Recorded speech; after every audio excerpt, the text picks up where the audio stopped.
June নিখিল ত্রিপুরা হরিকীর্তন সমিতির ২৭তম বার্ষিক সাধারণ সভা ও রাজ্যভিত্তিক সম্মেলন মহারাজগঞ্জ বাজারে অনুষ্ঠিত হবে।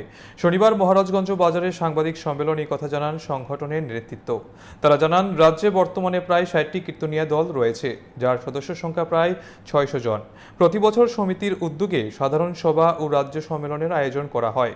আসন্ন সম্মেলনকে সফল করতে আগরতলা শহর ও সংলগ্ন এলাকায় প্রায় ১০০টি বাজার কমিটি সদস্যদের উপস্থিতি থাকার আহ্বান জানানো হয়। এছাড়াও কীর্তনীয়া সম্প্রদায়ের বিভিন্ন সাংগঠনিক বিষয় সাংবাদিক সম্মেলনে তুলে ধরেন আয়োজকরা। আগামী ৭ই আষাঢ়, খুব সম্ভবত জুন মাসের ২২ তারিখ করছে, সম্ভবত আমি ৭ই আষাঢ়, ঠিক আছে, আমাদের নিখিল ত্রিপুরা নাম কীর্তন সমিতির ২৭তম সাধারণ সভা এবং সম্মেলন।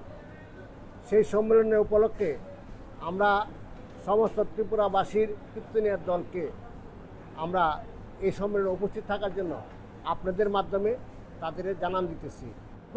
আমাদের এখানে আমি গৌরবাজার কীর্তনীয় অঙ্গনে আর উপস্থিত থাকবেন আমাদের গৌরীয় জগন্নাথবাড়ি ভক্তিকুমার মহারাজ এবং তেলিয়ামরা চৈতন্য আশ্রমের রামানন্দ গোস্বামী এবং ধলেশ্বরের আশ্রমের সনাতন গোস্বামী এবং বটজালার কাঠিয়া বাবা। আপনাদের কোনো দাবি দেওয়া আছে?